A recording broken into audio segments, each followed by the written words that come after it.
Thank you so much. So I'll introduce myself. My name is Odhiambo, currently a PhD student at ETH in Zurich, and I present a study that we did together with my advisor, Professor Elizabeth Gunther.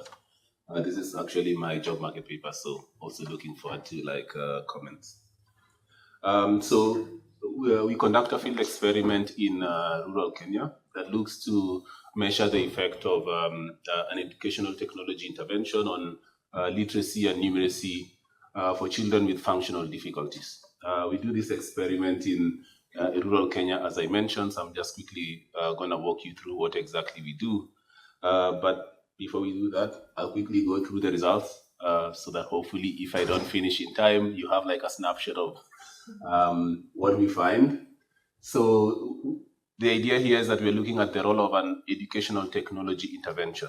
A mobile tablet with learning material that's offline accessible. We do find significant positive effects on aggregate literacy. We measure effects on both literacy and numeracy. So we find positive aggregate effects on literacy, and the effects are higher on lower order literacy skills, but not on higher order literacy skills. And I'll talk through like what exactly that means. We do not find any effects on aggregate numeracy, but we see some effects on higher order numeracy skills, but again, no effects on lower order skills. In terms of treatment effects and what are the driving mechanisms, we see that these effects are primarily explained by using the intervention rather than changes in study effort, time spent studying at home, perceptions of schooling, or even interactions with peers and teachers. We also do not see any effects on mental health and well-being, which is actually quite an important debate currently on the use of technology within learning settings. In terms of heterogeneity, we find that females have significantly smaller gains in higher order literacy and also higher order numeracy skills compared to the male counterparts, but we do not see any effects on disability type heterogeneous effects, because I mentioned that this study is actually focusing on children with functional difficulties. Okay, so this is the overview of my presentation for the next 15 or so minutes. I'll already jump into it. So disability prevalence is currently estimated at 15%. So just about 1 billion people in the globe have one form of functional difficulty or another. Yet besides being one of the largest minority groups, persons with disability remain excluded in the labor market, in healthcare, and especially for this study, in education.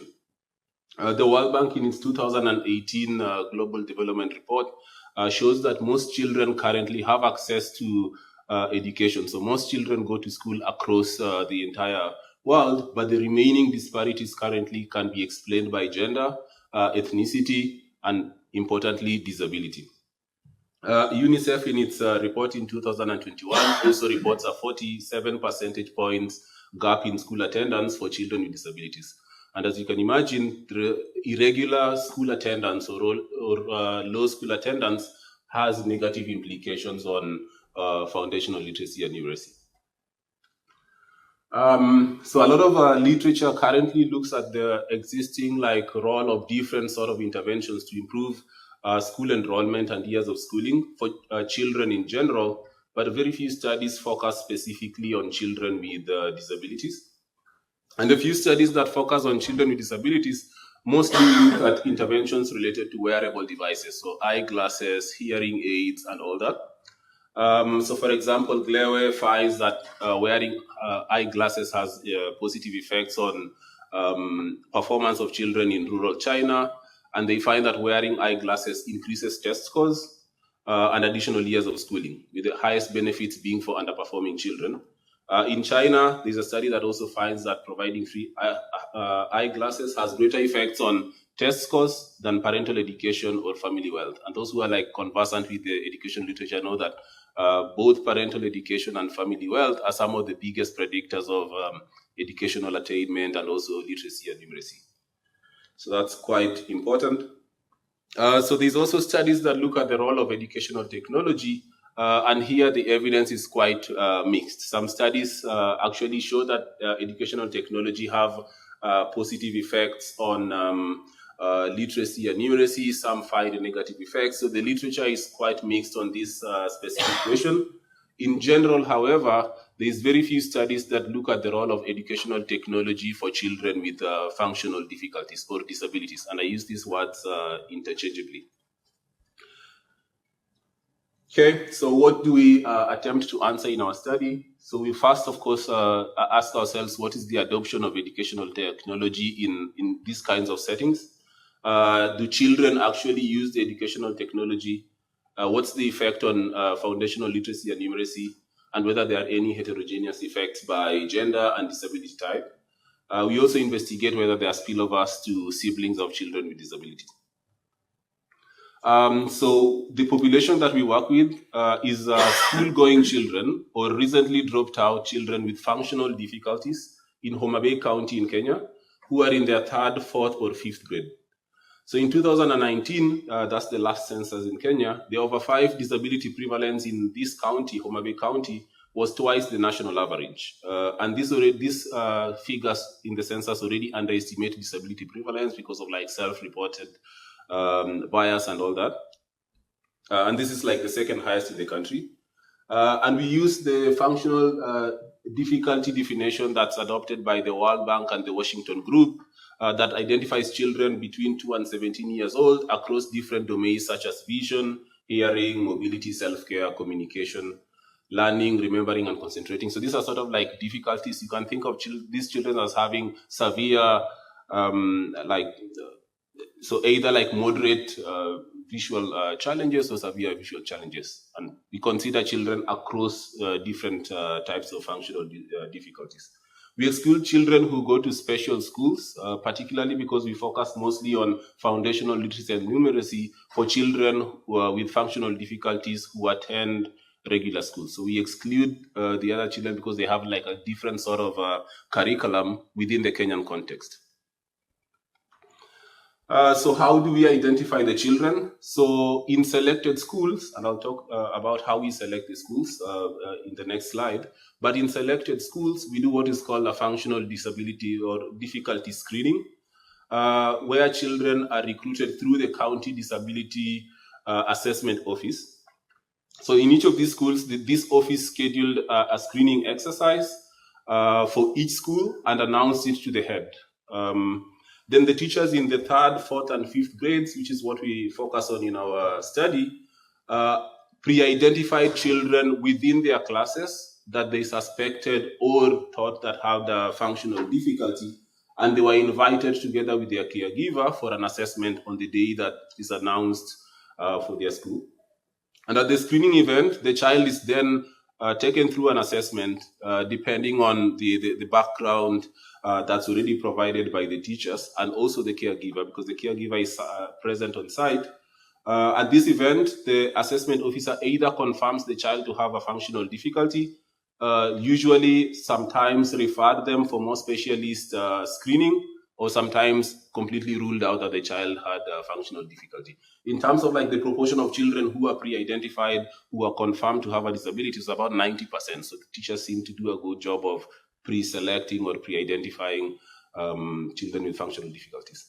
In our study, we consider both children who are confirmed or who are referred for more specialist care. And we got consent from the caregivers who are also present on site for the assessment to have their assessment data shared with us, and this is how we then recruit our sample. On average, we find about 3 children with disability per class. Of course, there's a lot of heterogeneity. Some classes only have 1, some have like 10. Really is quite varied.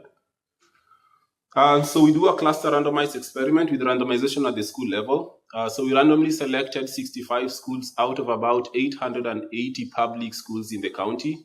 Of the 65, 3 dropped out. The schools were randomly assigned to one of 2 groups. So in the end, we had 32 groups in the treated in the control group and 30 schools in the treated school in the treated sample.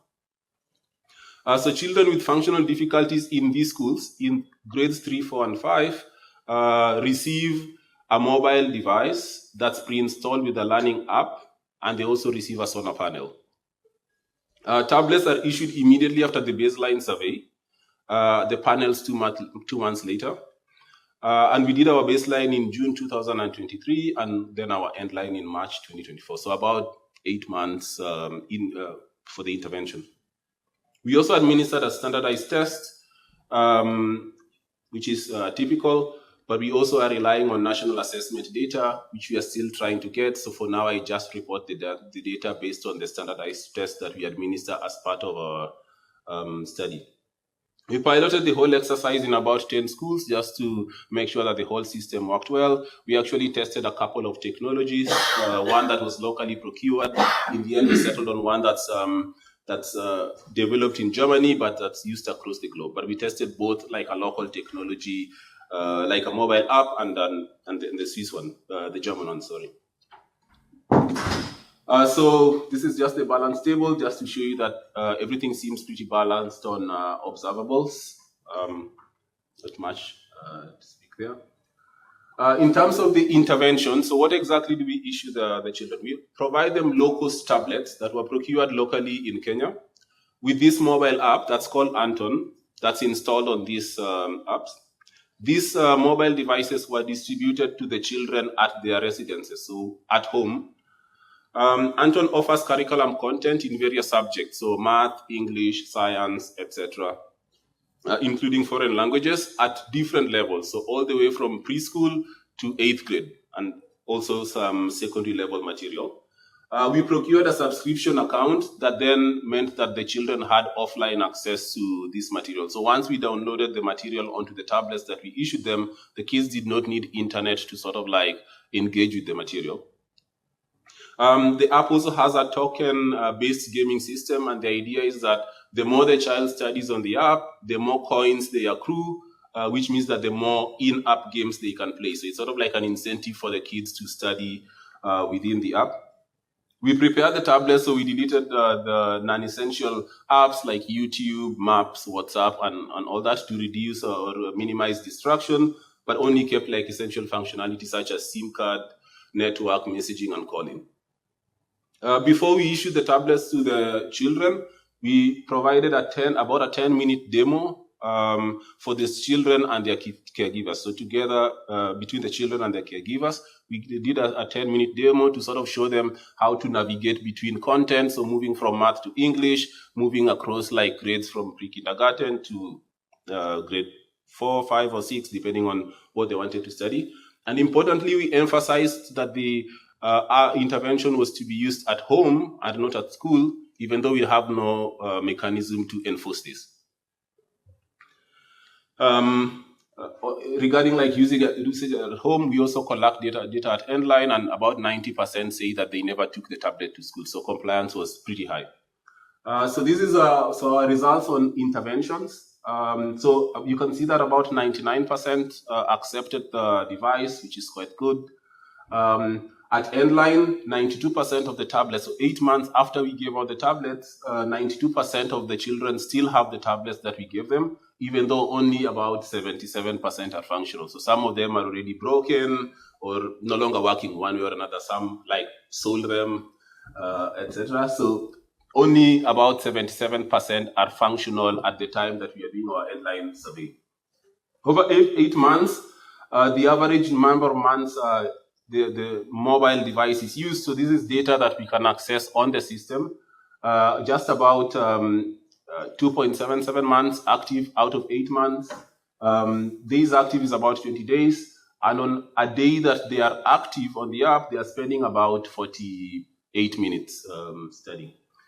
We then check whether they ever studied math, and 89% of the kids studied at least one content that's math related, and 92% studied something that's English related. This data we access on the server, on the app server, not self-reported.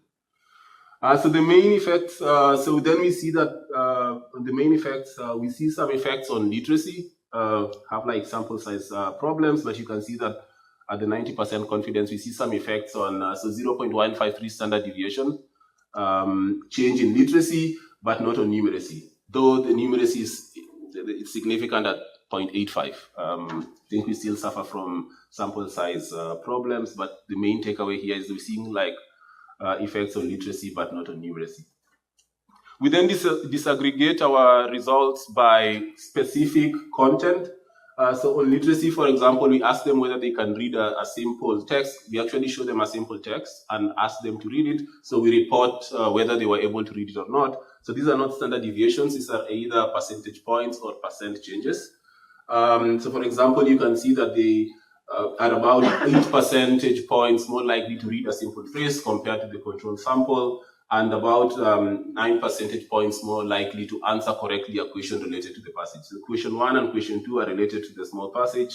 On the fourth one is the number of words in a 72-word passage. So this is a much longer passage. No significant effects there, and also no effects on comprehension questions related to the this passage. So you can see the effects are mostly driven by what we call lower order cognitive like skills rather than the higher order skills. On numeracy, we see sort of the inverse.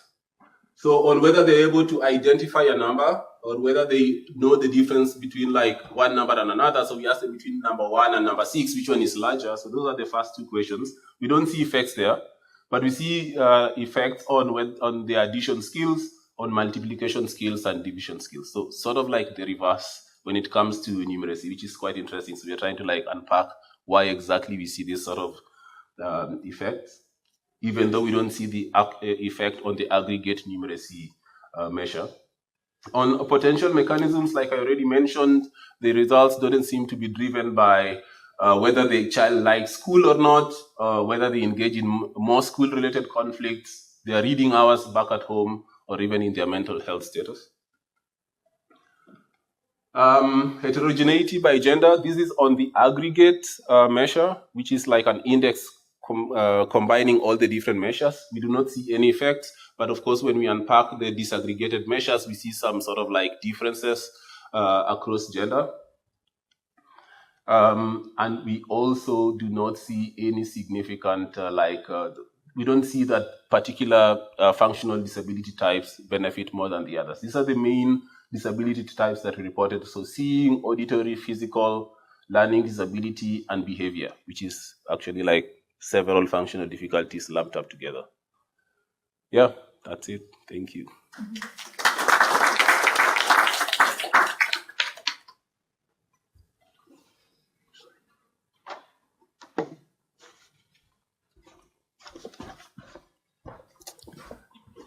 Hi, I just have a couple of comments on the paper, which I really liked. To kick things off, so I guess first on the framing, I think this is right that there's a lot of policy focus on specific disadvantaged groups, including children with disabilities, and I think very little really on what works to help those children. So that's really nice to see, especially as you say, looking beyond eyeglasses for eyesight or hearing aids, you know, a more broader thing. What I really wanted to see, though, was a comparison with how this software works for other children who don't have functional disabilities. So I guess you can't do that. That wasn't the design of your study, but I wonder if there's any evidence from elsewhere about this particular software that you could compare to, if it is being used quite broadly. I think on your main results, I think you're kind of underselling the maths results. Like when you break it down, it's clear that some of those sub-indicators are statistically significant, and so I feel that it's probably a power issue rather than saying confidently that there's no effect on maths. It's that, you know, there could be, we probably don't have quite enough power to pick that up, but it seems kind of likely. And there I was just wondering if there's any other ways you can try and eke out an extra bit of power in how you construct that aggregate index. It was kind of frustrating that you did the cluster randomization when it's almost an individual level intervention. If you know, it could have, obviously you can't go back now in time now, but if you could have randomized individually, you might have had that extra bit of power. And then I was just curious if anyone had, you said you had all these controls on the tablets and you have the data on how many still had them. I was wondering if anyone had managed to jailbreak them and was using them for games. Just curiosity, but it was a really, really nice paper. I enjoyed reading it. Thanks.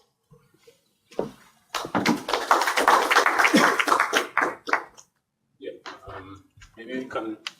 Maybe I'll just quickly respond to like this on the question of jailbreaking. So we went back again like at endline, and we then observed like whether the kids or their parents have installed anything other than what we had. And yes, we find lots of kids have like YouTube and WhatsApp. Yeah, I guess that's just what it is. But we also ask them like whether like they use the device for any other reason primarily. We also actually collect data on who is the primary user of the tablet, because we were worried that parents or older siblings were going to take like the tablet. We still see that some people actually take the tablets away from the kids, but at just about 70%, I don't have it here, but it's about 70% of the kids still report that they are the primary user of the tablet. So pretty good.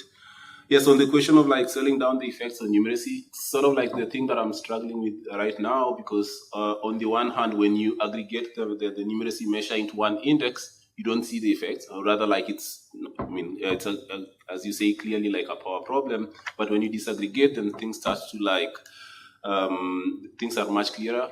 But I guess my big debate right now is how exactly to like sell this, because the aggregate seems to be suffering from power, but when you disaggregate, then you see, which is why I actually then present the aggregate measure, but also then show the disaggregated measures. But happy to hear any ideas. Yeah, fantastic paper. Looks really cool. Sure, thanks. On this point about kind of the what you call the lower and the higher level, the effect on these kind of different types of cognition. Yeah. And I take your point that like you are already suffering a little bit with low power, but I wonder if interacting the treatment with baseline ability or baseline scores would kind of help illuminate this. Like, given like that these patterns seem pretty strong, that it seems to be helping kind of higher level cognitive functions in math. I wonder if it's the case that like, you just need a certain baseline level even to be able to get something out of the app, and like you might be able to get that by looking at the interacted treatment effects by the heterogeneity of baseline ability. And it'd be interesting to see the same thing for literacy as well. Yeah, I try to like do something similar by controlling for the baseline score. Of course, it also helps to like improve the precision. But I'll try this and see how it looks like. I think it's a good suggestion. Thanks. I think like everybody has said, this is a very interesting thing. But I was curious, since we cannot go and see like how this works with other people who do not have disabilities, is that something you can see about the content of the learning app that could like ex ante tell us that okay, maybe it's designed in a certain way to address a particular disability, or maybe something more about the content and why it may be more suitable for children with a certain type of disability and maybe not less might be helpful. And you also talked about how I think most of the students on average use the app for I think about 3 months, and you go back like 8 months later. I was curious to know that this was all like usage at the beginning of the time you gave them, and like it dwindled down to just think about are these like really short term or like longer term impacts that are persisting and in that regard. Yeah. One thing that I don't mention about also due to time, one thing that I don't mention about like these results on usage is that they are I'm pretty certain that they're quite underestimated. Now I can't figure out how to go back to it. It's because, so we give the tablets to the kids, and like I said, it's offline access, and that was really important for our design, given that in many rural settings there's challenges with electricity and internet access, which is also why we gave them the solar panels. So the problem is, in order for us to observe what the kids study, we then have to send data. So we put SIM cards on each of the tablets, and so we had to send data to the SIM cards so as to push like updates to the server. But the problem is over time, more parents removed the SIM card that we put there and put their own instead. So we then do not observe data. And then at some point they would uninstall the app, and we had like some form of assistance so they could call us and say, hey, like there seems a problem with my app and all that. But the problem is if the app was uninstalled before we got like the next round of updates, then we lost it because it has to connect to the server for us to get it. So it's really grossly underestimated. We also like observe in our surveys like how often they use the data. So we're trying to collaborate the story that they tell us with what we see on the server, but this data is actually on the lower margins, I would say. Like based on reports from both the parents and the children themselves, also from like us speaking with them directly, usage seemed to be like way higher than this, but this is only what we could observe. But is there any reason why you think that this learning app would be more suited for students with disability than like regular students? So actually, this is a general app, so it's not specific for persons with disability, but this is also like, I think, like an important policy question, because then the question usually is, do we design apps specifically for each form of functional disability? It turns out that it broadly works for most people. I mean, surely for specific functional disability domains is going to be more challenging. But looking also by the heterogeneous effects, I was actually more worried that people with visual visual disabilities were more likely to see like smaller or lesser outcomes compared to the others. But it seems that they also benefit, to be honest, as much as everybody else. So it seems that I think this is an important policy debate. I think one thing that also turns out is when we compare the app, like I said, this is an app that's developed by a German company and it's used across the globe. So the accent is also sort of like foreign accent. But in a pilot survey, we trialed it out together with another app that's developed in Kenya. And the children overwhelmingly preferred this other app, which is why we ended up settling for it, which is also another important debate, because then there's usually the question of localizing the EdTech intervention. But the kids clearly preferred it's also like a lot of investment in the Anton app. They received funding from the European Union and all that. So the sort of like capabilities that this app is able to do compared to the Kenyan one is quite different. But I would say important questions, yeah.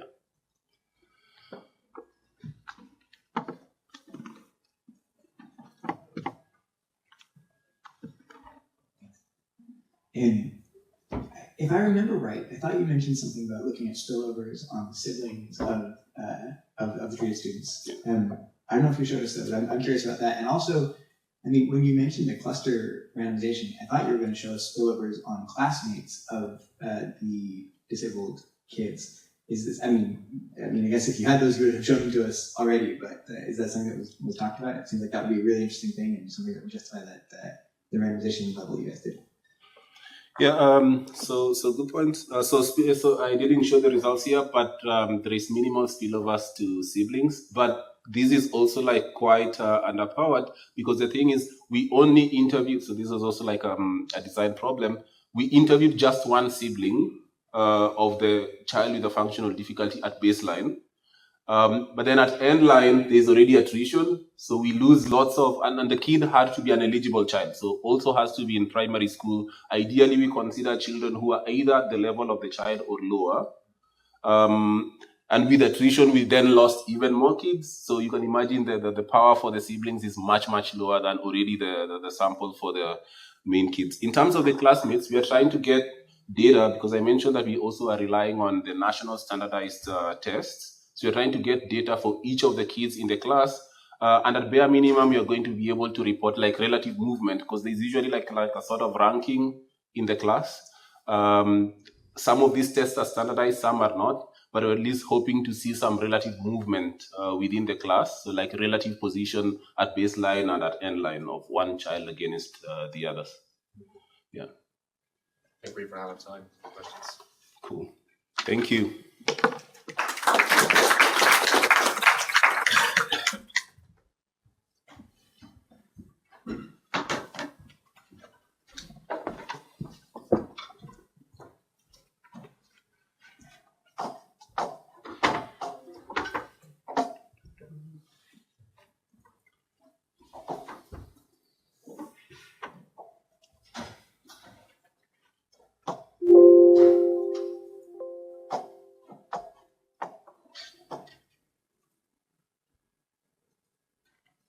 Hi, I'm Lee Crawford. I'm a senior fellow at the Centre for Global Development based in London.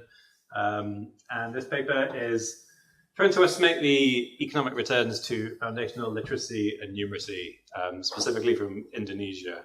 Which I'll explain the reason for that in a moment. So if you pay attention to global education, foundational literacy and numeracy has kind of taken over as the big global priority. It's here in the Gates Foundation's strategy. It's here in the Foreign Commonwealth and Development Office's strategy. It's here in India's national education policy. And it's here the president of Zambia hosting a policy forum on foundational learning. It's really taken over as a kind of the be-all and end-all. But, some good reason that we've almost reached universal primary enrollment. And so there's been this big switch to quality. And we should expect this to matter for a range of reasons, both direct effects of learning more in the early grades of school, on your later adult outcomes, and then various indirect pathways that you may, achieving foundational skills may enable you to keep up with the curriculum and therefore to learn higher order skills. It may just encourage you to stay in school if you're learning something. And so the fact that you stay in school longer may also have effects on your later life outcomes, your earnings, and also your health and your children's health and all sorts of other things. So there's a whole range of different pathways here through which we think that foundational skills might matter, but the evidence, the empirical evidence is kind of scarce. This figure is just, this is borrowed from Kartik Muralidharan, and this is just showing, illustrating how foundational skills may matter for keeping you on track. So this is longitudinal data from the same set of children. And you can see if you're on track at grade 1 level by grade 1 or grade 2, you can kind of stay on track and reach grade 5 level by grade 5. If you slip off that track, if you're not reaching grade 1 level by grade 2, then you're nowhere near. So this is, the different percentiles of children. So you really need to learn to read in grade 1 or 2, so you can then keep up with the curriculum as it progresses to reading to learn rather than learning to read. And if you miss the boat in grade 1 or 2, then you're kind of lost. So we really think that this should matter. But here's the evidence base. So we have, 705 estimates of returns to schooling from a recent review. And as far as I can find, one estimate of the wage gains from foundational literacy and numeracy. So this paper is an attempt to add to that top bar there. I made the bar graph because it tells a better story than the text of slides. So hundreds of Minserian returns to schooling. One study that I can find, which is Paul Gleve et al., the reason for that is obvious, that you can go to someone and you can ask them about their completed schooling as an adult and ask them about their earnings at the same time. Whereas to estimate returns to foundational skills, you need a measure of those foundational skills from when you were in grade 10, 15, 20 years ago, and then to follow someone. So you need panel data, and there's one panel survey from China which allows us to do this.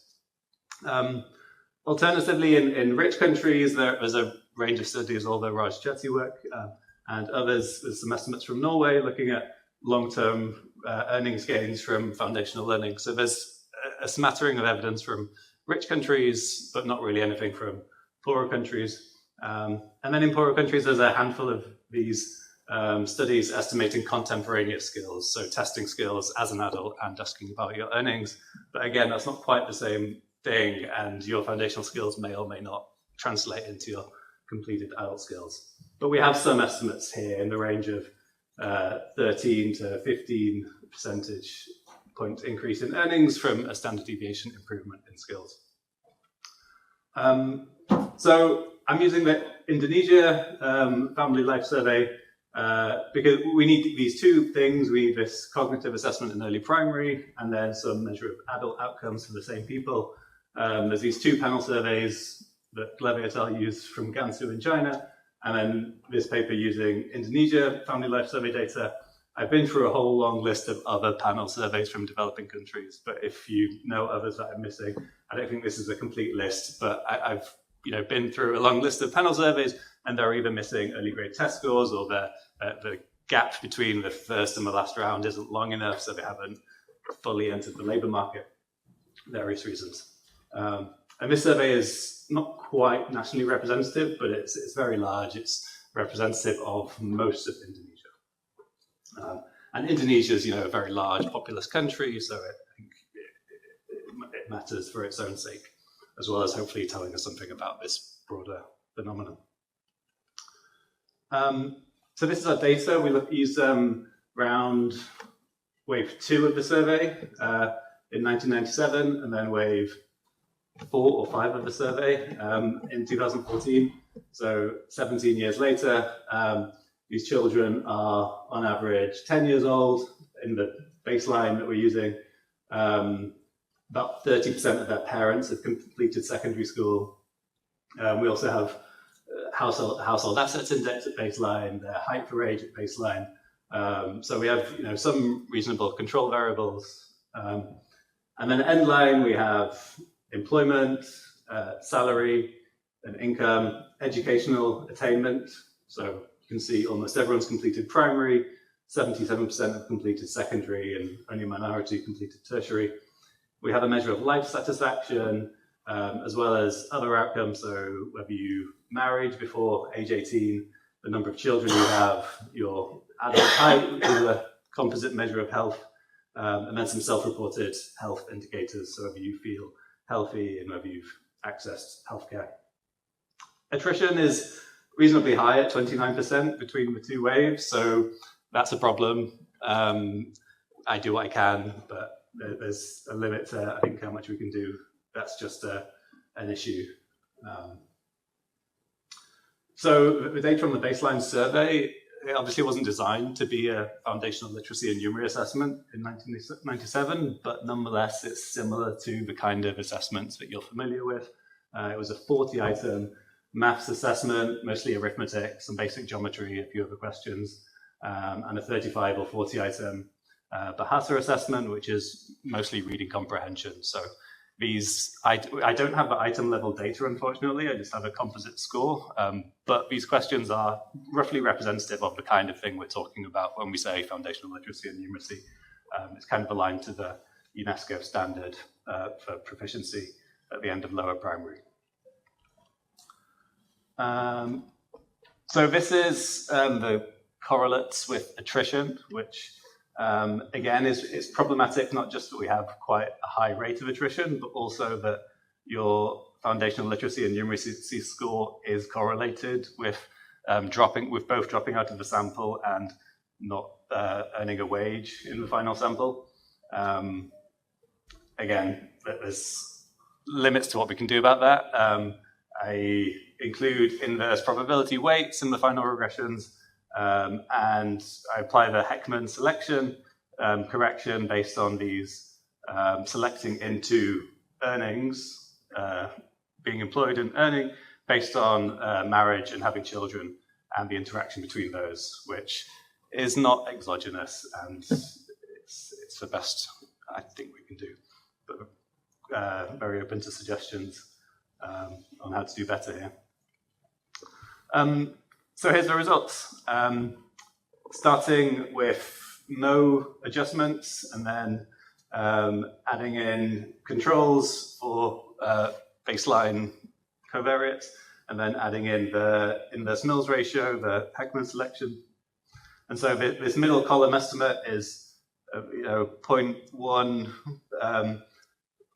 10-11 percentage point increase in earnings for a 1 standard deviation increase in foundational literacy and numeracy. So slightly lower than the other estimates from China and from contemporaneous skills, where it's more like 16-17% increase in earnings. And yeah, we actually get a very similar estimate when we use contemporaneous test scores from this sample.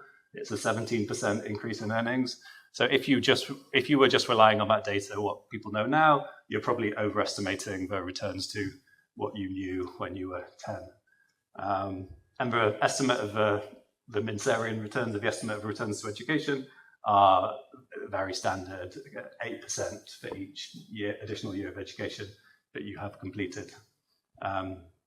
When we do include that control for years of schooling, the coefficient on, I don't show it here actually, but the coefficient on foundational learning drops, but not completely. So other outcomes, we see something similar on household income. So we might expect some things to be going on there with sorting. We don't see anything on employment or on subjective well-being. There's perhaps a small reduction in the number of children people have, and nothing on early marriage. And then we should also think about health impacts, which is quite common in literature on education. And here we don't see any statistically significant correlations between FLN, foundational literacy and numeracy, and either your adult height or your self-reported status that you feel healthy, the number of days you were sick last month, or whether you accessed healthcare. And for two of these, we do see correlations with the years of completed education. So again, there's a question there about whether you think that's just selection or whether there's something that you're learning in school that's not captured by those foundational skills. So turning to this mechanism, like how much of this effect is mediated through completed schooling. Firstly, just comparing the coefficient when we don't control for schooling versus when we do control for schooling in column 2. The coefficient on FLN drops from 11 to 0.7, so it's part of the effect comes through schooling, but there's still this big chunk that's left over. Not quite sure how to think about that, whether it's a measurement issue, whether there's some real direct effect of knowing more as a child. And then these effects on completed schooling. So a 1 standard deviation improvement in age 10 test scores is associated with completing an extra half a year of school, a tiny increase in your probability of completing primary school, but that's bigger as almost everyone completes primary anyway, a 5 percentage point increase in your chance of completing secondary school. So that's, reasonably large, I think. And then finally, this correlation with your adult skills is relatively low, I think, at 0.8.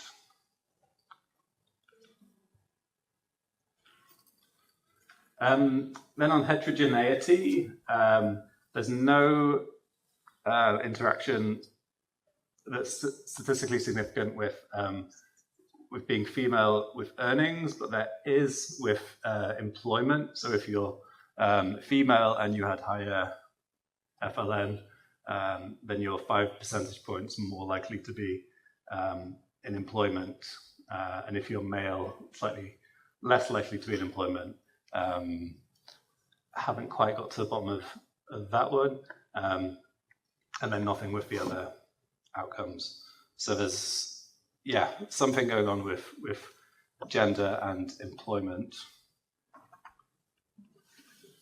So what does all this mean? What's the point of this? So one application of this is thinking about the returns to a program that's designed to improve these skills.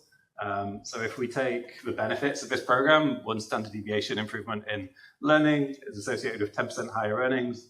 And a typical program increases test scores by 0.26 standard deviations, so 2.6% of earnings.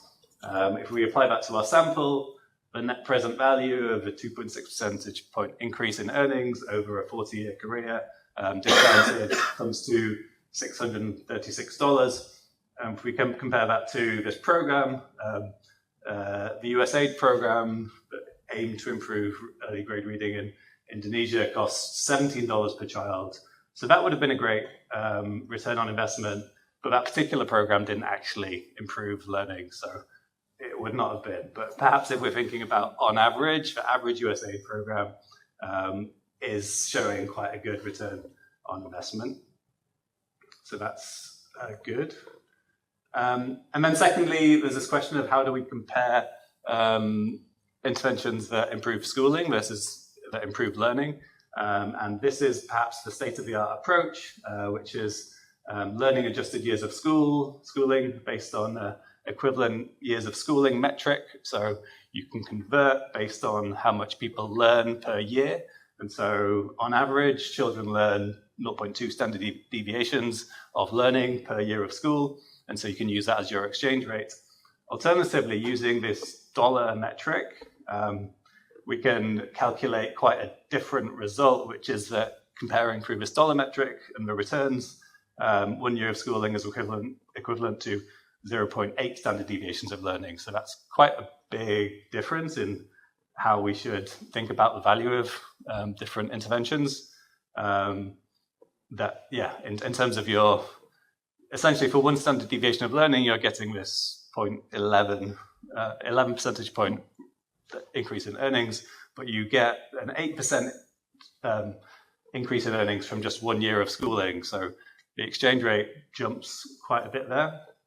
Fortunately for this particular analysis, when you adjust from the equivalent years of schooling exchange rate in the teal to this earnings exchange rate in the yellow, you don't see the differences between programs are so big that the difference between these two exchange rates is totally swamped by the fact that you have a handful of programs that are super, super effective and others that are long tail for which, but on average, there's going to be a small difference here where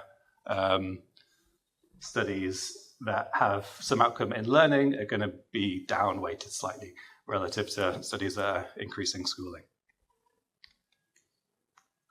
Okay, so to conclude, wage gains from foundational skills seem slightly lower than previous estimates of the wage returns to skills and to learning. These gains still imply substantial benefits from programs and interventions to improve learning, so that's good news. In future work, I think we hope to come back to some early experiments from 20 years ago to try and deal with the endogeneity issues. The attrition is a problem, but I think this is the best we can do, but it would be good to do more on that. And then it'd be good to try and look at other outcomes, agricultural productivity or the health of children of people who learned more in school. All kind of hypothesized mechanisms that we don't have data on right here. Thanks.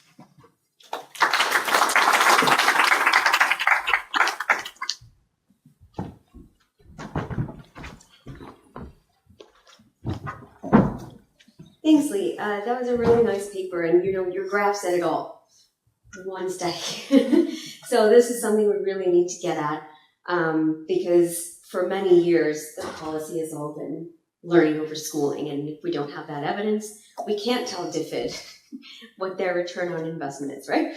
And we need to, especially right now. So yeah, I mean, the things that you've mentioned here are exactly what I have to talk about. So, hopefully it's useful, and I have some ideas on specific papers you could look at as well, and I will email them to you.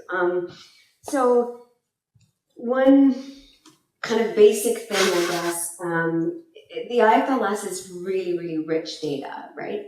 And there are tons of other controls that you could put in there, but to do so in a disciplined way is not always easy. So you could try a double lasso. That might help some of the way.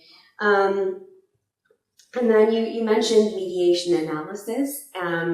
And I think that's also important in, sussing out these different bits that are all related to one another. So there's this other method that I've seen in a couple of papers, and Jeff Blum's paper actually is really good at doing this, and I will send that to you as well, and the original paper. But it's this, without getting into it too much, it seems to me like a really convincing way of doing mediation analysis, and it shouldn't be too much more trouble. A really simple thing actually that I was just curious about was in your table 3, kind of putting the controls in columns 3, 4, and 5 together. I'm not sure if you've done that, but I didn't see it in the paper or the presentation. Minor point. You did show a bit on the attritors, and And I was just wondering, if you could tell us a little more about that. Like, is it migration or they couldn't be found? What were the reasons that they couldn't be found? And how far they moved, for example. I can't remember. Did you show whether foundational literacy and numeracy affected whether they were found? Did you show that? Yes, it does, yeah. It does, yeah. But so, and especially in that case, and for example, like family wealth, some bounding could be really nice. And Dan Maggio's paper, his job market paper, is another one I will send you.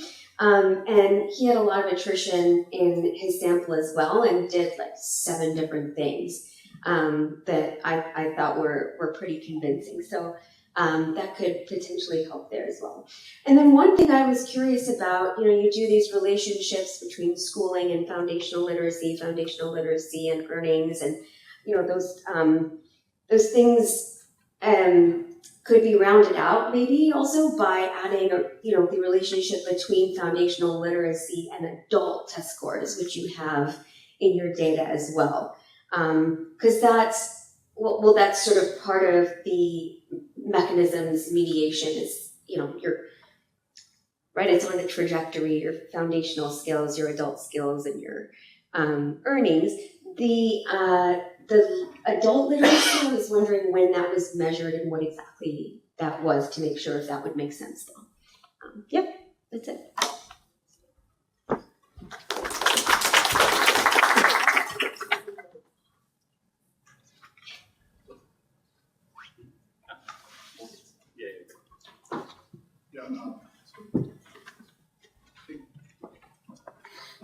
Thank you. This is a great presentation. I think one comment from me, coming from Indonesia myself. So usually the typical setup in Indonesia is they are all in the classroom, but the quality of learning is very low, especially in the foundational skills. So probably you can have a look at the distribution of these foundational skills and how IFLS captures that, because usually it's not really that much variations on it. Thank you.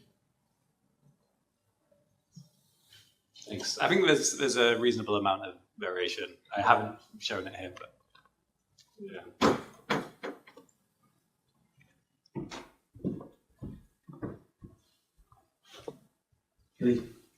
Cool paper. I was wondering if it's possible for you. I mean, like, I appreciate that you put in district fixed events, but I wonder if a lot of selection that people might worry about might vary at the family level. So if you're able to put in family fixed effects and show how those correlations hold up, I think that would be pretty illuminating. I don't know if IFLS has family identifiers, but if so, that'd be cool. Yeah, I tried that, and the sample just it's not enough households there.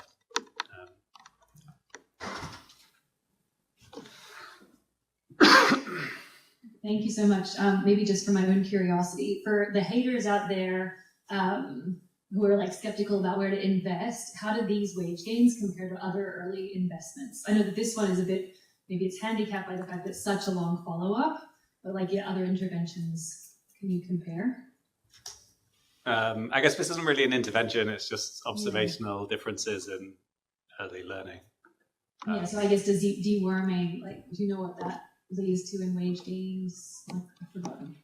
Yeah, into the policy, yeah.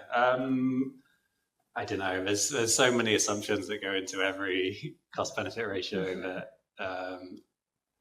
Is it still super low to you or super high? No, I mean, it feels reasonable, decent, I think. In the ballpark of good quality. I wouldn't want to say it's exactly higher or lower than deworming, but. Thank you.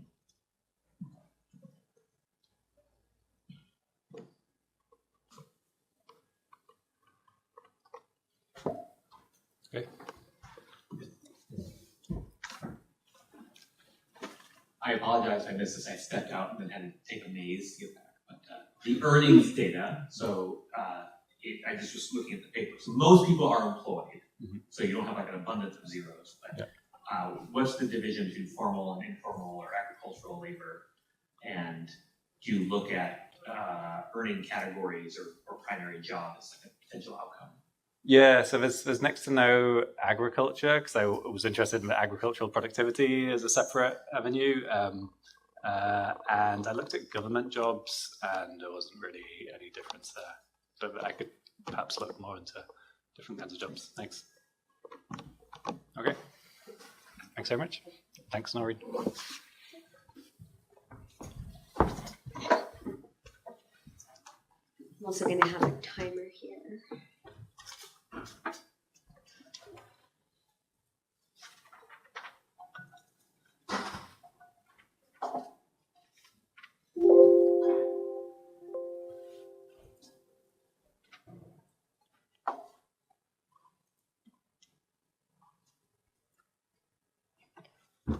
Hey, hi, I'm Naureen Karachiwalla, and I'm a research fellow at the International Food Policy Research Institute at our Kenya office. This is joint work with a number of authors, Feliciano Shimatane and Carlos Lochan, both in universities in Maputo, and then Catalina Herrera Monza and Jessica Light, also a colleague at IFPRI. And it's a paper on early grade reading, so of course very related to these two pieces of work, and maybe we can sort of think about them together. And it's a teacher training program and community literacy program that took place in Mozambique, and we look at the effects of those sort of layered on top of one another. That's the essence of it. So, of course, there's very low mastery of basic literacy skills in Mozambique, where we are.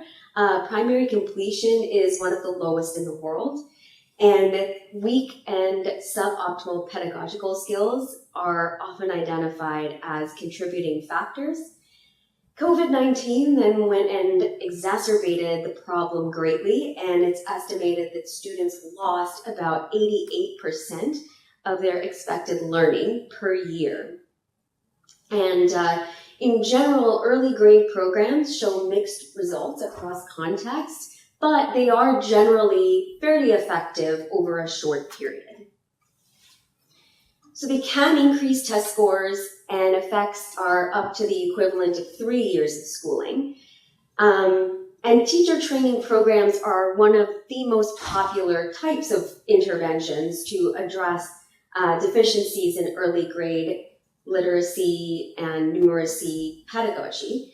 But they need to be fairly intense. So they need to be of sufficient length, and one number I saw was like 63 hours, which is not inconsequential. They need to be face-to-face rather than online, the literature is showing, and be subject-specific. They also need to be followed up with continued support and coaching. Ideally, visits from coaches to your classroom to help you out once you put your learning into practice, right? These programs are very expensive, probably more expensive than your foundational literacy and numeracy interventions. And, so what we want to ask is, can a lower cost method be, not equally efficient or effective rather, but can it help us get part of the way? This is important because there are different sorts of models, right, that governments tend to use, especially in terms of the way that they train teachers. And it's often a training of trainers model. So the government will have a whole bunch of senior teachers or other types of specialists trained, and then they will train other people to train the teachers. And that's a lower cost way. That's not, it's a lower cost way, it's not as effective. And in this case, the program was implemented by World Vision, not a government, but they use the same technique, like the trainer of trainers technique.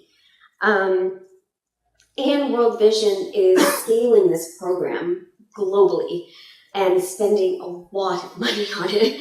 So it is important to sort of think about their program and think about these lower cost methods to see if something can help in terms of cost effectiveness. So Jason Kerwin and Rebecca have studied a reduced cost program compared to a full program, very intensive.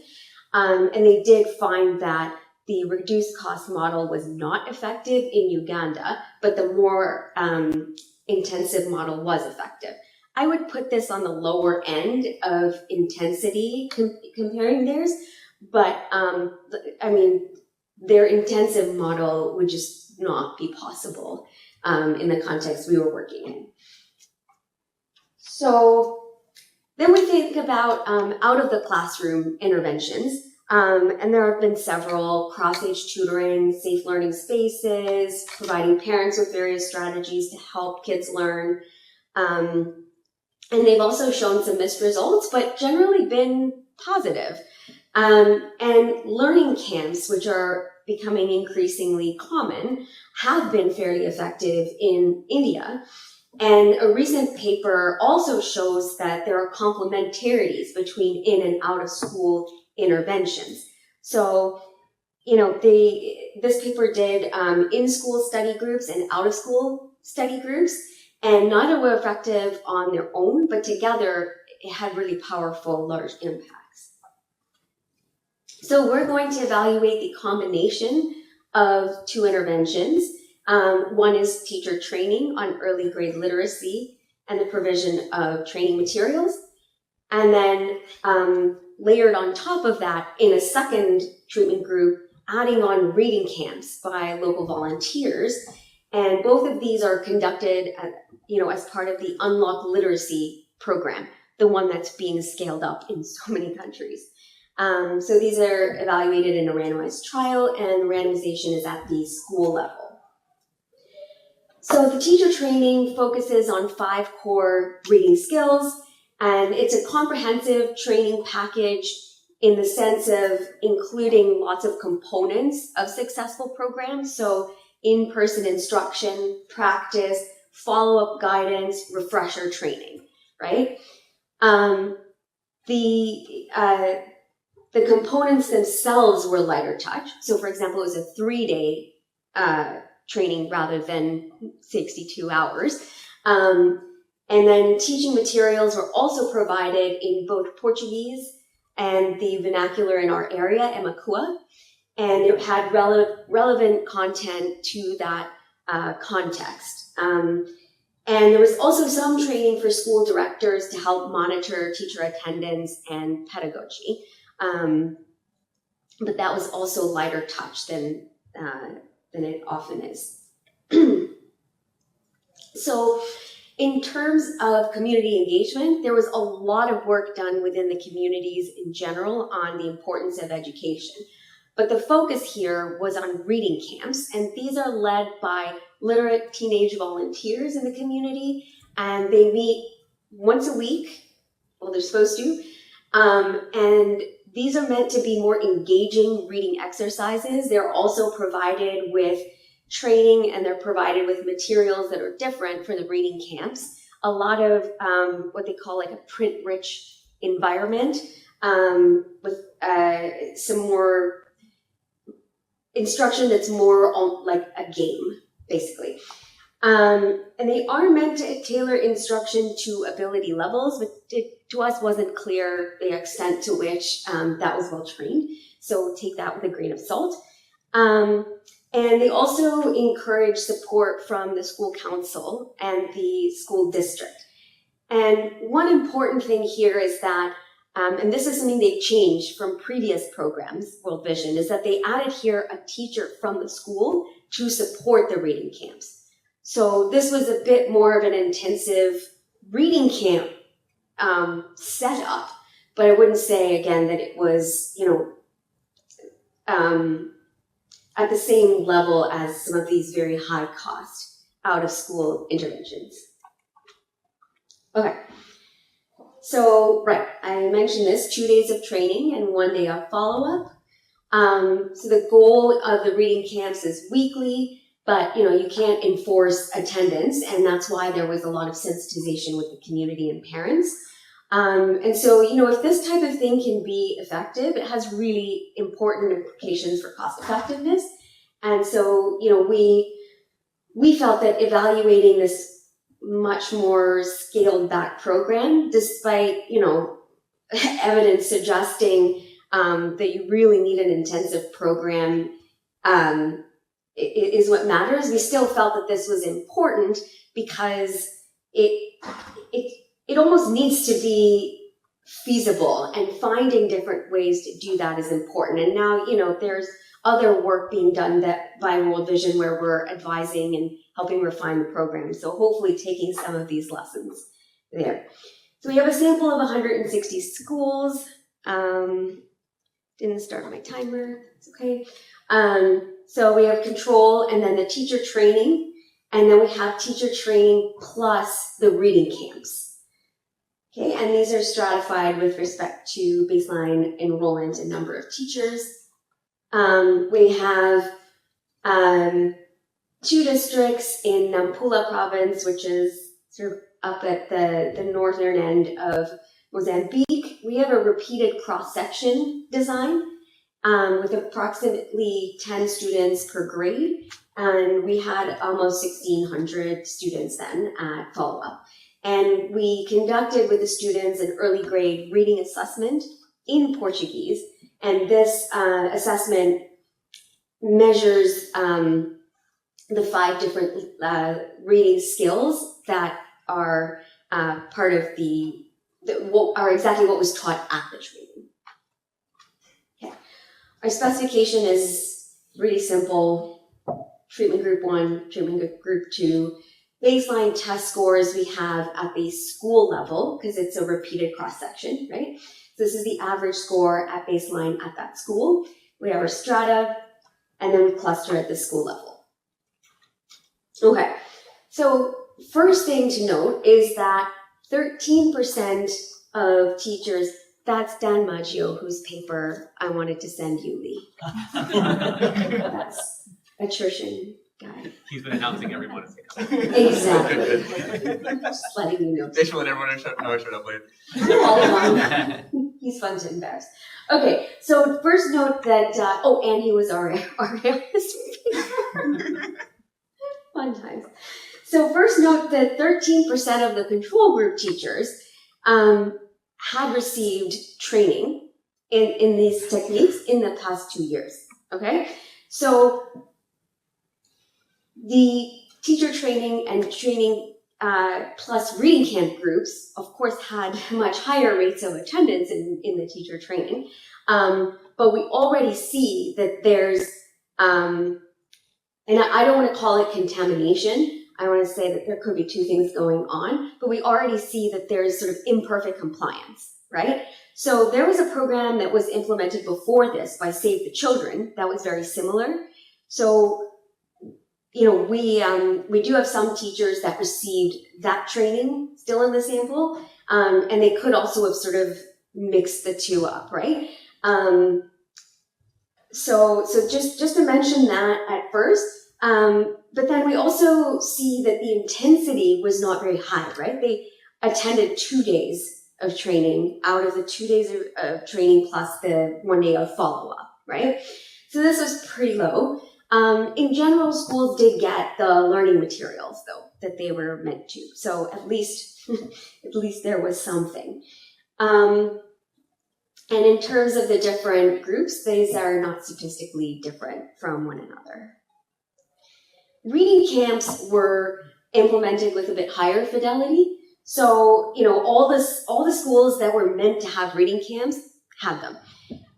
Some of the control group schools also had them, again, because of Save the Children's previous programming, and these reading camps were left over. Both of them received their learning materials as well, met frequently, received support from teachers. They had a pretty large number of students enrolled in each camp, because there weren't, as many volunteers as one might like in these small rural communities. Exposure is always higher in the second treatment arm and different from just the teacher training arm. Now that was reported by reading camp leaders. Exposure to reading camps as reported by students seems a bit weaker. And so, attendance is fairly low. So while the reading camp, while reading camp was supposed to meet once a week, not that many students attended as often as they were supposed to, right? We don't see anything on an index of the quality of the reading camp or on the teacher who was assigned to support the camp on an index of their levels of support either. But there are large differences between T1 and T2 again. And I also want to note that we did calculate this. This wasn't part of our primary outcomes in our pre-analysis plan, but we did collect indicators and create an index of parental support. And, first of all, levels were quite low in this context, and we didn't see any movement there. So test scores. We can see that they're pretty weak. First thing to note is that the learning levels in general are very low. Out of 100 letters that on the test one could identify, the mean of the control was 10. So it was hard to see actually, this very low level of ability levels, and it continues across the different tasks that get harder and harder. Now, here we see that listening comprehension improves somewhat, but there's no difference between the two arms, and these are still pretty small effects across the board.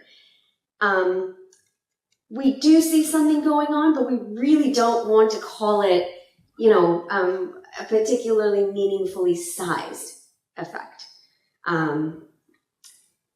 That was the raw scores, and I mean, in general, it's, a couple of them are just out of 4. But here what we show is non-zero scores. So there are a very high proportion of students that scored 0 in these tasks. So now what we want to think about is, did it maybe push people just over the line of scoring something? And there is a bit of evidence on this. So the ones who were really struggling at the bottom of the distribution would have, maybe gotten 0, got a positive score. But again, not very positive, and not, in education, in learning, not that meaningful, right? And again, there are no impacts, differences in impact in any category between the two treatment groups. So we then looked at other outcomes. That's 5 minutes? We looked at student attendance, dropout, teacher attendance. We also did online a pedagogy assessment with a classroom observation, and took the curriculum for the teacher training course and evaluated the teachers at regular intervals on what activities they were doing, and then scored that to see whether their behaviors had changed. We tried to see if they might do better on a quiz that was also based on the teacher training curriculum. No impacts on any of these. Which is also pretty disappointing. So, this light touch may have been too light touch. So I'm actually not going to present this.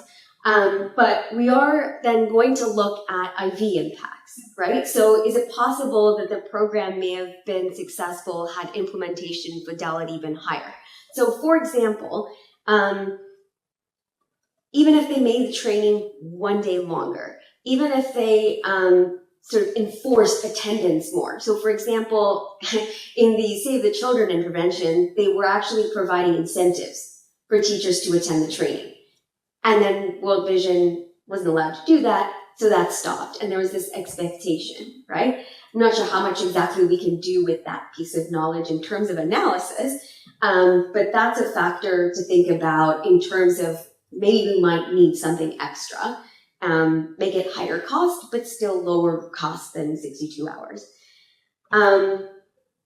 So the average cost of a teacher training program across 26 different programs that were studied was about $10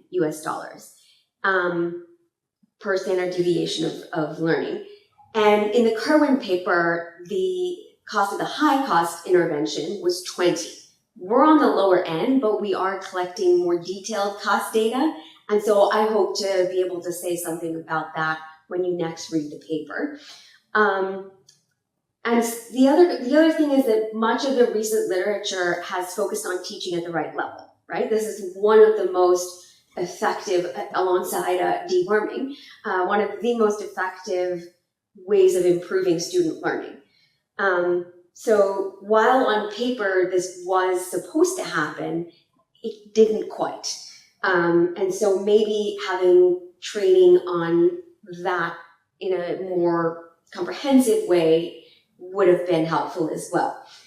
Another interpretation of these results could actually be that the level of parental literacy or community literacy was just too low. The literacy rate for adult women in Mozambique is 50%. So in this kind of a challenging context, I think it was important to see what could be done with a lighter touch intervention, but it seemed not as much as we might have hoped. So, thank you.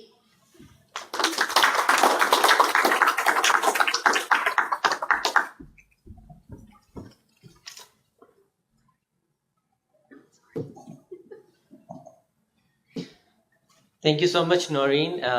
I enjoyed reading the paper, and your presentation actually has kind of like situated it very well in terms of the challenges that you're facing here. I think the key strengths of the paper is like you are in a low resource environment, low capacity settings. Then COVID happened. You are saying COVID loss, learning loss is 88%. So you should be explaining the baseline scores, that why the zeros are there, because you are measuring right after COVID. So there is a problem there. I think the fidelity metrics were very, very strong, that you have measured everything extensively with the implementer.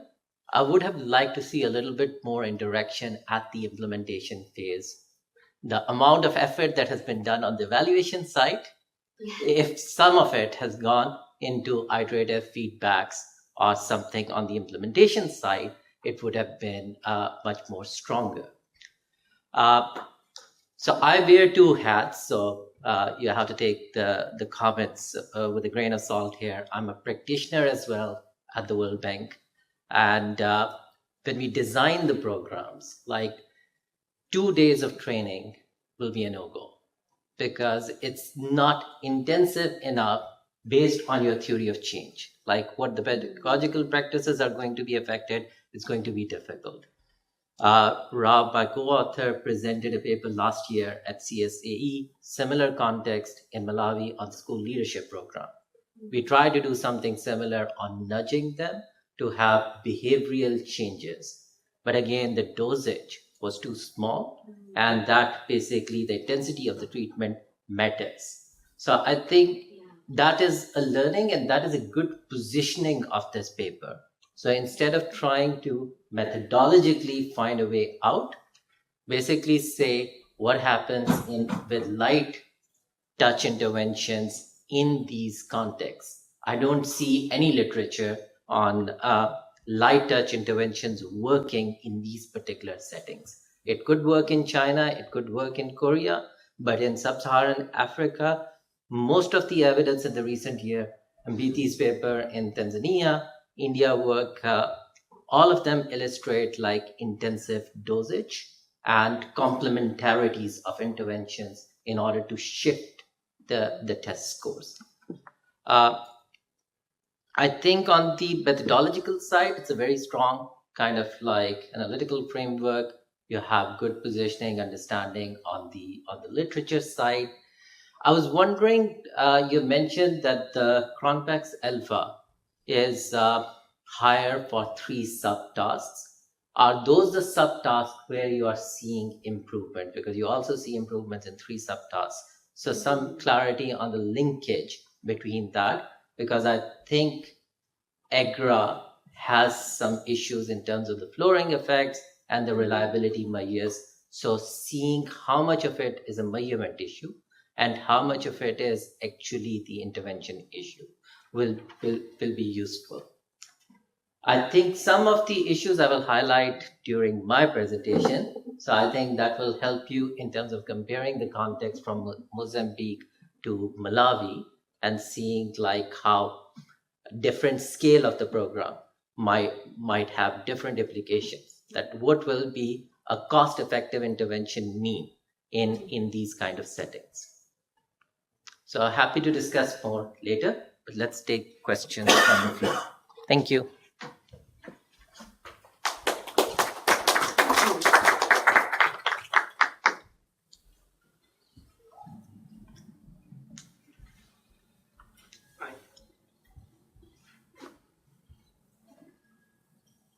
So thank you very much. It's a very interesting paper. I do some work close to this. So first I see one of the reasons why probably you wouldn't find much effect because of the contamination of the control group, which of course in addition to the fact that the dosage also is quite low as well.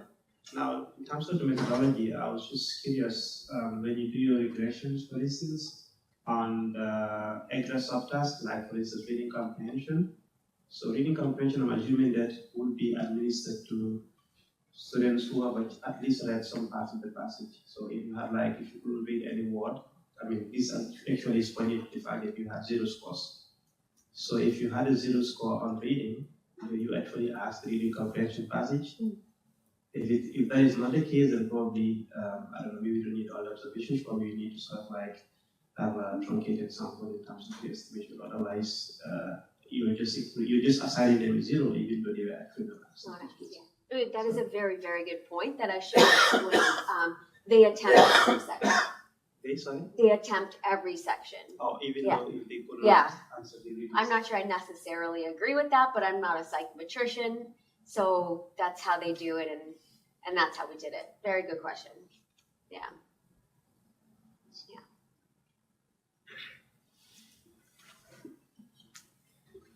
Hi. I think this question of the TOTs makes sense, right? Like, you've got that much contamination, then I think it's really meaningful to look at the TOTs here. And I also think that, I mean, you frame your results the way you want to, but the fact that a 2-day teacher training yields, moves the needle at all on EGRA and EGRA, I think is I don't know, notable at least, especially when you frame the whole thing saying can we move the needle with a lower, a cheaper intervention? And the answer is yes. So yeah, I mean, I guess, so I'd be curious to see how big those get when you do the TOT, and I guess and then it's just a question of whether you want to frame this as saying these are so small that they're functionally in zeros in terms of functional literacy, or if you want to say that there are gains to be made from cheaper stuff. I can imagine either one being a compelling story actually. I'm going to copy Wayne's comment on a previous presentation and say, have you tried interacting it with the baseline school? We did. Score. Yeah. Did anything there? Nothing. All right. You're yeah, that was a good comment. I guess one thing I was surprised at how you I felt you undersold some of the results, and you kept saying that they were so small. But if you divide by the control group mean, they looked quite large, and and especially if you lump the 2 treatments together, and because it's clearly they don't do anything differently. If you look at that row of any treatments, especially on the intensive margin, they're all significant, and they're all, as a share of the control group mean, they're all 20%. So they're quite 20% moving. And now you say the control group mean that no one can read or write. Fine, that's fine. But relative to what the control group is, to me at least, it seemed like they were pretty sizable. So something, again, thinking about the frame, what's the right framing on the paper is worth thinking. Okay. Yeah, I really wish you and Wayne were our referees. They did not. But, no, that's helpful. Thank you. Okay. Did you know literacy for parents? I know your baseline already sucked, but our baseline RA was horrible. No, we couldn't afford to do a parent survey. It's good.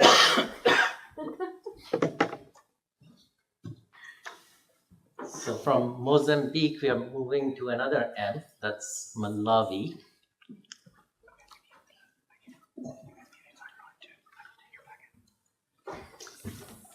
So today's presentation is a piece of work which is part of like a body of research that we've been doing in Malawi since 2015. And my co-author Rob is also in the room. He continues to take things forward in Malawi while I moved to East Asia Pacific. So I'm glad to be back and discussing Malawi here. I think one important thing that you can take away from the first slide is the picture. That's one of the binding constraints to learning in Malawi, an overcrowded classroom.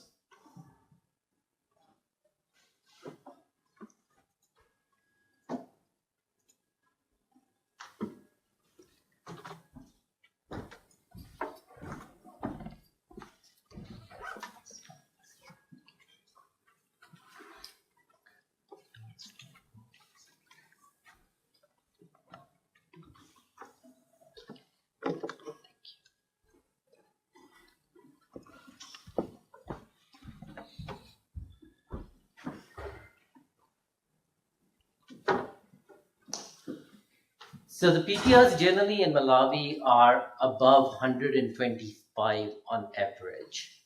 So it's basically what kind of learning takes place in this particular environment. So Bridget has a paper on schooling without learning. I would say Malawi is a context of enrollment or excess without schooling. So how did it happen? 1994, free primary basic education was introduced. The enrollments kind of like tripled in the early overnight, and as a result, the system is always trying to play a catch-up in terms of the resources, in terms of the infrastructure, classrooms, teachers. So, what kind of investments can take place in a low resource environment like Malawi, where the conditions are not conducive to learning? So that's where this project, this entire work started. And we were trying to figure out on a diagnostic level that what will be the binding constraint that everyone agrees upon in Malawi that can move the needle on the learning outcomes. So now we know, at that point we didn't, that targeting of the resources and the incentive alignment all the way from the schools to the districts to the central government can yield like important gains in learning. So our study is based on Malawi Education Sector Improvement Project. That's a $45 million grant that was initiated in 2015, and it covers like multiple components similar to a traditional bank project. The only difference is that there is a results-based component which basically rewards the government on achieving certain targets, and those targets are aligned with the incentives or the diagnostics that we want to see movement to take place in. So most of the studies in the high-income countries look at class size issue at the margin. So moving from like 40 kids to 30 kids, seminal paper by Congress in 1999, and the latest studies in low and middle income context also haven't looked at the issue of very large class sizes. So in Malawi, grade 1 and grade 2 are called infant classes, basically daycare centers, where no learning is expected. So as a result, the repetition rates are very high, and there is an early bulge of students trying to learn something to go up, but the system is not helping. And what we find in the baseline data is that these foundational differences have an impact. By standard 4, you have lost half of the girls in terms of the achievement gap that is emerging in Malawi. So grade 4 class is basically a multi-grade classroom, multi-ability classroom, whoever survived better has learned more in those conditions. So basically in the literature, we find very few studies with PTR greater than 90. So this is one of the contributions of this paper. It's a large program at scale. So I would like to emphasize that because that has implications for the research methodology, how we are going to track the government in terms of implementation while maintaining the technical rigor in terms of evaluating what they are doing. So what do we want to achieve as a result of these investments is to reduce the people-teacher ratio, people-classroom ratio, and there is a huge divergence between districts in Malawi. So that's what we are going to exploit. And does that reduction lead to improvements in learning outcomes and the repetition rates? That's what we are going to present today. So first of all, the parallel trend assumption that if we cut the data, we can go back as far as 1994, and you will see similar lines.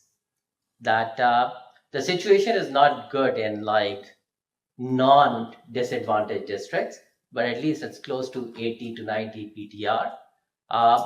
But in the 8 disadvantaged districts, you can see pupil classroom ratio is like 150 and 110 and 120 pupil teacher ratio in those disadvantaged districts. So the gap is consistent and constant prior to the introduction of MESEP, which I mentioned earlier was introduced in 2015.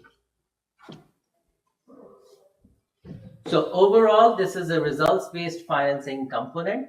So we are targeting the lower primary repetition rate. We are targeting early primary qualified teacher ratios. So basically saying $4-5 million tied to the achievement in improvements in these indicators. There is also an emphasis on gender because of the divergence between the boys and the female achievement, and there is an overall focus on improving the dropout rate for girls. Now the intervention itself, that what the government is going to do with the resources that are going to be provided by the project. So these are going to go in the form of grants to schools, and the schools then identify with the community that what are the constraints to learning in the schools. And they are very quick to find out that it's the classrooms and the teachers, that's where the problem is. So most of the resources that are sent to the schools through this project end up going in building low-cost learning shelters and in hiring auxiliary or contract teachers at the school level.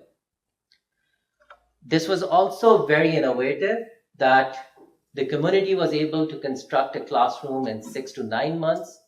Previous World Bank projects show an implementation lag of 3 to 4 years in building classrooms. So 100 classrooms over 3 to 4 years. The project in 4 years duration built 1,400 classrooms in 800 targeted schools in these districts. We were very ambitious at the start. We wanted to evaluate the grant effect differentiated from the results-based financing effect, but there are spillovers and contamination across the different groups, and we ended up evaluating it as a whole, as a pool treatment of these results-based incentives at different levels, at the school level and at the central level.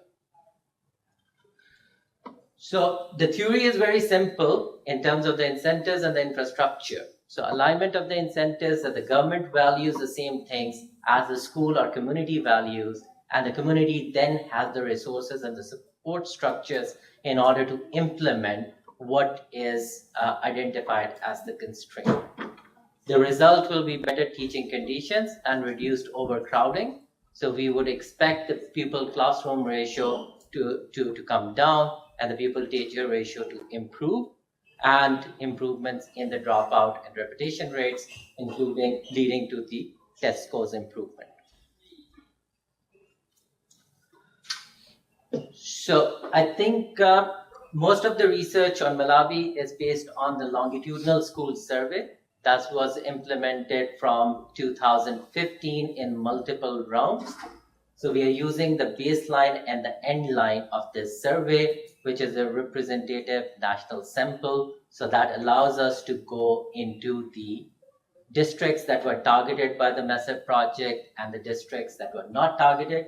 There are districts that were excluded where there was similar project by another donor. So 4 districts are excluded, and cities are also excluded. So this concentrates on rural Malawi to see what are the differences in terms of the impacts. The specification is a simple one. We're looking at the diff and diff. The parallel trend assumption is not violated, as I've shown with the PCR and the PTRs. So what's the story before and what is happening to the test scores? So the children are being tested in language, mathematics, and the local vernacular, which is Chichewa. So we see significant test score differences at the start. So these are normalized distribution of the test scores at the baseline level, and we see about 30 points difference, which is about 0.3 standard deviations. And we basically, by the end of the program, you see 8 districts crossing the other 17 districts. So there is convergence going on in terms of the test scores. What happened to the pupil-teacher ratio? So over 15 or 20 years, it was just going up and diverging between these 8 districts and the remaining districts. Over the duration of the project, we see the collapse in the pupil-teacher ratio. Pupil-classroom ratio, you can see that the averages didn't come down that much because the classrooms are targeted at the lower grade. So if we look at lower primary alone, we see larger movements in the provision of these classroom blocks and also the teachers coming to these schools. So what does this mean for our regression? That an investment which is targeted, and it basically allows the community to provide for the things that are binding constraints for learning, both on the auxiliary teacher side and the low-cost classroom. We see strong impacts in the treatment group compared to the control. So this is a longitudinal sample, so the same student has been tracked over time. So you will be worrying about attrition. So we were able to track about 91% of the students, and we don't see differential attrition between the two groups. The treatment and the control group, so we have a sample of about 500 schools here, which is about 10% of the overall population of schools in Malawi. So we are looking at the student level effects here, and you can see that about 0.4 0.3 to 0.4 standard deviation consistency across the subjects by bending the PCR-PTR ratio.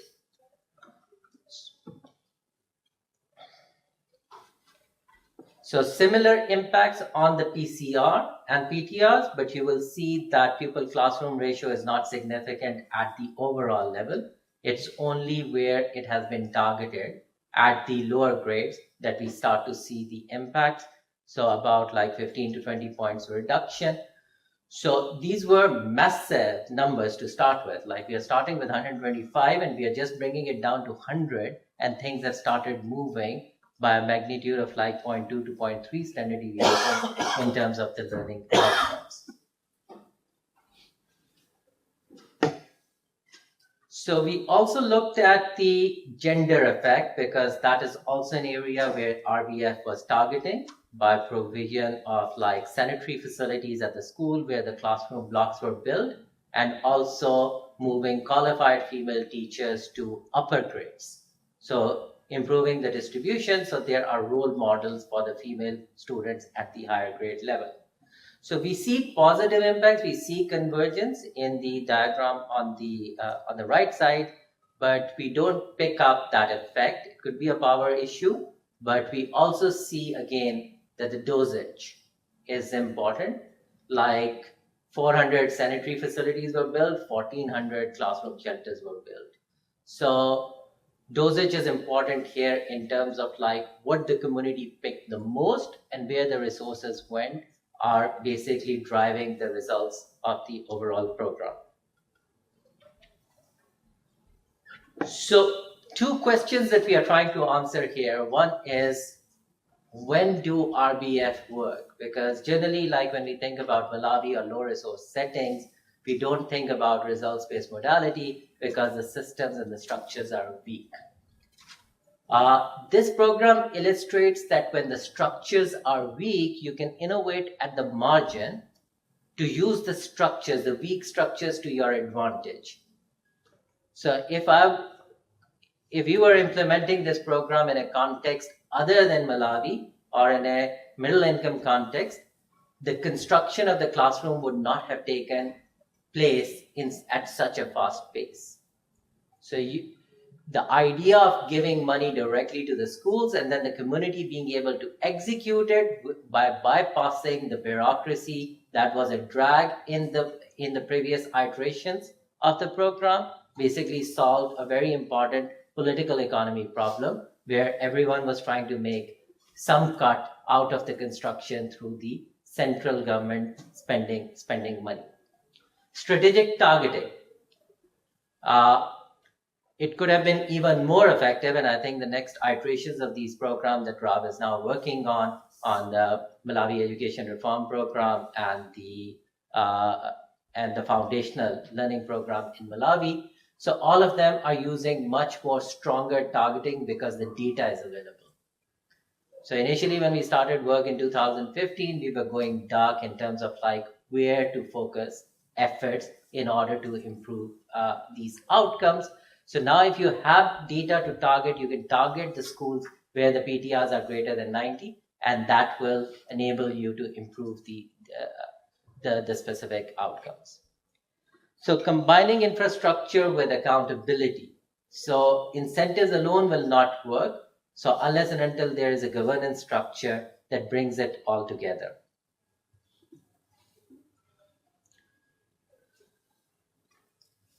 So I think there's a lot of literature. I think Dave Evans' work on like that the gains in learning are not possible in the short term using the school grants.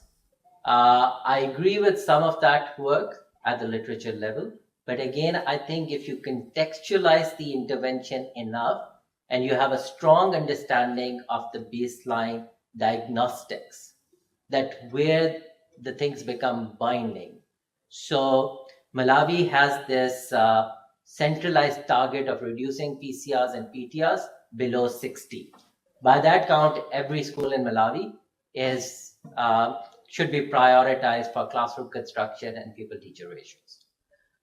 So an additional teacher will go to the school which already has enough resources at the margin within that particular context. So in that setting, donors can be a problem because they are reinforcing those targets which are unrealistic. So for PTR and PCR of 60 in Malawi, you need $1.5 billion of investments in classrooms. Classrooms that the central government builds is not going to be cost effective. I think Naureen talked about it in the last program, how to find a teacher training program which is cost effective.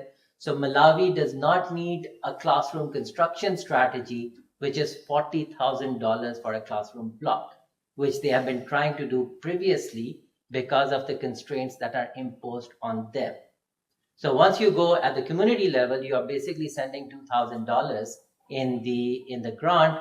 They combine it for a couple of years and have community come in and provide a share of the resources and build something for $5,000 or $4,000, which is the low cost shelter and is improving outcomes in that particular context.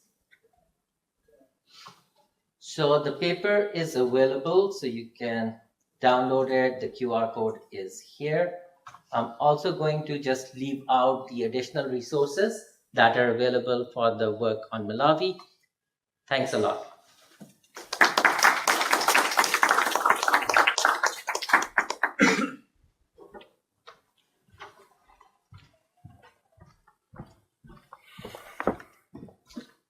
Thank you so much, Salman and co-author. I clearly was reading like an outdated version of the paper. I think it's a 2024 version. So some of the comments that I have are sort of like outdated given the presentation. But yeah, I mean, so I think the paper addresses a very important question on, class sizes. And this, I think, is like a really, really important question, especially like in low income settings such as Malawi. So reading through the paper, I'll just go straight to the points because I think the paper is very well motivated. So on the design, like reading through the paper and also listening in on the presentation, I'm thinking that maybe you can do a little bit more to talk about like the setup. So for example, what's not very clear yet, or at least wasn't clear when I read the paper, is like the sort of like movement. So think about, actually one of the comments I had was like creating a map that shows which schools are treated and which ones are not. And given the map that you see, it's easy to anticipate that there might be movement across schools. So children might move from non-treated schools to treated schools because of changes in perception around the quality of the school. So really like discussing this whole setting, what proportion of kids are moving across schools, particularly in treated and non-treated districts? Because I think this is quite important for your estimation, given that you use a diff in diff, and also like really like talking about the SUTFA assumption. Another comment that I had is, so you talk about like in your paper tracking like students who move across schools, or like, so whether children move to different schools, you still track them. But then the question is, what happens to those children again who move across from one school that is in a treated district to another school that's in an untreated district? I think that would be interesting to see. One other thing that would be nice to like see in the results is it would be great to understand the potential like mechanisms through which the intervention itself is leading to the outcomes that you report. I think one thing that now you talk about a lot is sorting. So this movement might be actually like one of the mechanisms that affects.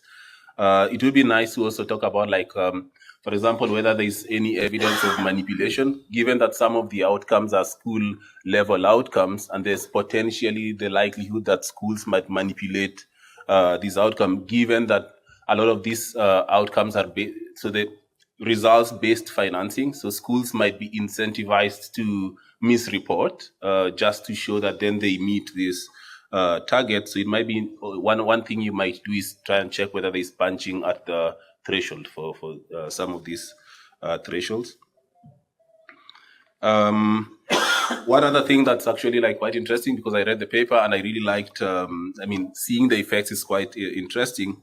And I think one thing that you might do like in the discussion around the results is to really compare the effects, because this is sort of like a bundled intervention, but there's already studies that measure the effect of class size reduction on this sort of outcome. So it might be nice to like also see like, given that this is a bundled intervention, how do the effect size compare to specific interventions that specifically reduce class size? Because then you might also have like a sense of like how much more the additional interventions are having on the outcomes.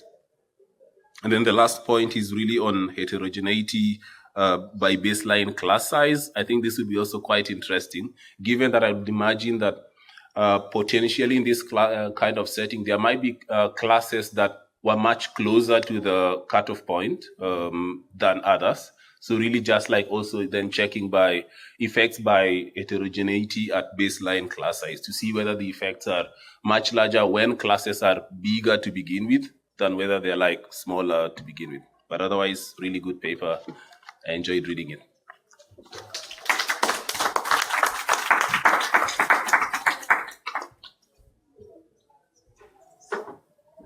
I can quickly respond to these and I'll be correct. So I can quickly respond to these and then we can discuss some of these as well. So on the spillovers, very good point. Like the spillovers were largely there between the grant school and the non-grant school.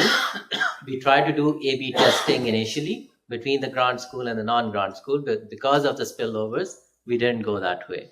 So now it's the district boundaries. So the 8 districts, we don't see migration patterns of the students out of these 8 districts, except for the border districts, which are bordering the other non-disadvantaged districts. So we will report the numbers in terms of like where the gaps are. Evidence on the manipulation. So I have chosen outcomes which are not part of the results indicators, not the ones on which money has been given. So the money has been given on the PQTRs in standard 1 and 2. We are presenting pupil classroom ratio, pupil teacher ratio from an independent data set that longitudinally tracks the schools and the students. And the learning outcomes are not part of the results framework, so they are independently being assessed and tracked. So that's probably the strength, that the manipulation is avoided through that channel. Bundled intervention, very good point. We are doing some work on the cost effectiveness, because it's a cost effective model that was mainstreamed in Malawi, with implication for mainstreaming in other countries in similar context. On the heterogeneity, we have done the baseline class size analysis, and there are effects, but I didn't report it because the overall effect size is so large that it didn't matter in terms of the heterogeneity, how much it is pushing the gap. But we will also report that in the appendix. Yes. Great, thanks. Couple of points. The first one, giving the money to the community so that they build the schools. We do the same thing in Cote d'Ivoire. It worked very well as well, very fast and very efficient. People are always very skeptical and often ask whether there were any problems. In Cote d'Ivoire, there weren't any problems. All the schools are supposed to be built on time and no leakages. I was wondering if it was the same for you as well, or if there were like any localities that were supposed to receive the treatment and then never received the treatment, if there were any leakages, etc., etc.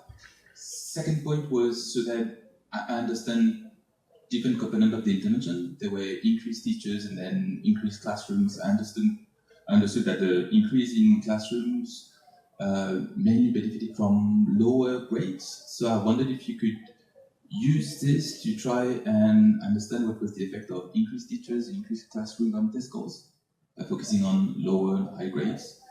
And then heterogeneity, you showed that there's no differential effects on girls.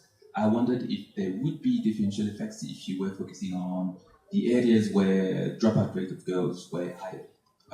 Maybe on average there is a small differential effects with high dropouts in certain areas and low dropouts in certain areas, and maybe it's very relevant for those areas where the dropout is a lot higher.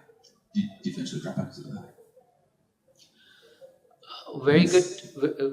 Very good suggestions, and I think we will have to implement and see the one on the dropout rate to see if there is any movement on that. Just briefly on the treatment fidelity, that how did the communities did. So everyone was a skeptic when the project started. And still people are skeptic that if the money is going into the country, at the school level, there are much more risks. But I think that's more to do with the political economy, that they don't want the money to go to the schools. Because there are incentives at every layer padded up that basically allows them to delay things and create money at different levels. So by bypassing it and going to the school, we didn't have any incidents where things didn't go well at the community level construction. Obviously, safeguard environmental issues are much higher in construction done by the community compared to like centralized construction. But like the later iterations, the government intervene, they provide regulatory steps in order to help them with the construction activities, what kind of materials can be used. So it's a support structure that needs to be built. And I think the community most of the time gets it right, but the willingness to give money directly to the community in these contexts, which are resource scarce, and there have been like scandals in the past with money going out of the system. So that is a challenge, but I think that can be addressed by having strong support structures at the local level.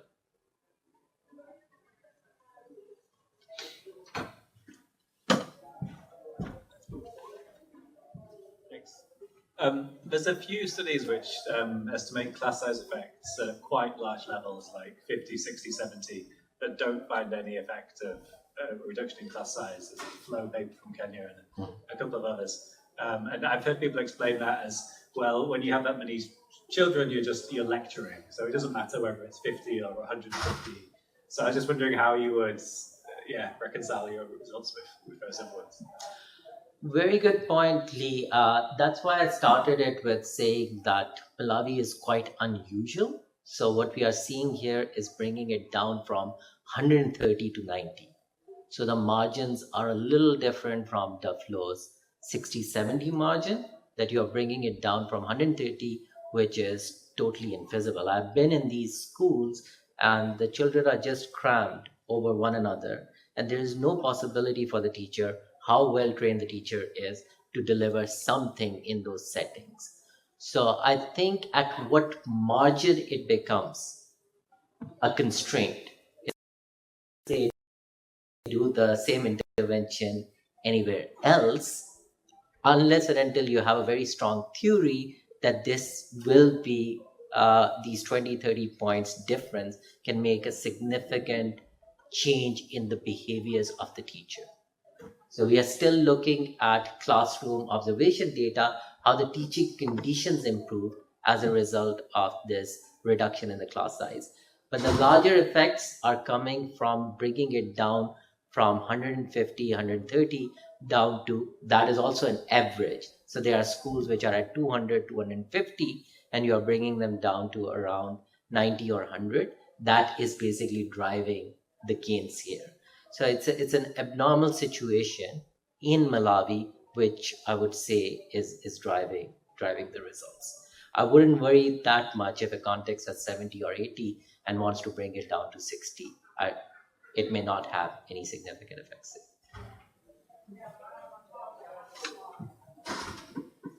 I have one more question.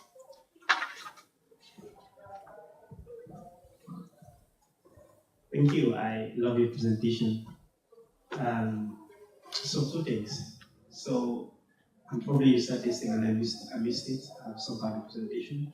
But do you have like a grade level data? Like could you heterogeneity to see if there is differences? For instance, students are like towards the end of primary school, maybe grade 5, grade 6, and those are like in grade 2, grade 3. I don't know if you did this. That's one thing.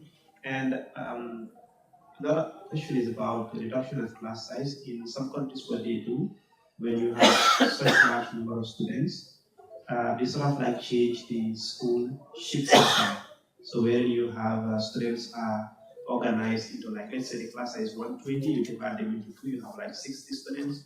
Those students come to school in the morning, maybe like for half the day, and then they leave, and another set of students come to school in the afternoon for another half the day as well. I don't know if this was explored in this context, and what do you think, if it was like, would be the program in the school afternoons?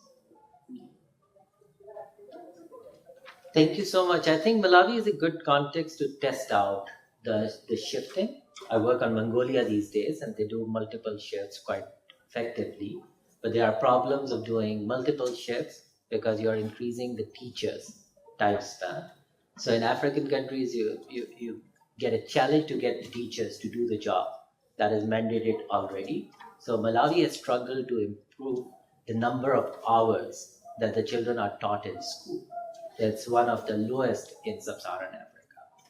So moving from single shift school to multiple shift schools is a challenge, but countries that start with multiple shift schools do better on that front, like Mongolia and some of the other countries which are constrained with the number of teachers. But a good point worth exploring, that whether it can be implemented to solve the physical infrastructure problem in Malawi. On the heterogeneity effect, so what we are doing is tracking the students. So they are in grade 3 and 4 at the start of the project, and then we track them as they go up. So at the end line, you're getting them at grade 7 or 8. So their school has been exposed to the treatment And what we are seeing is their monotonic gains over the years in the school, plus the differential that is coming from the treatment side. Thank you so much.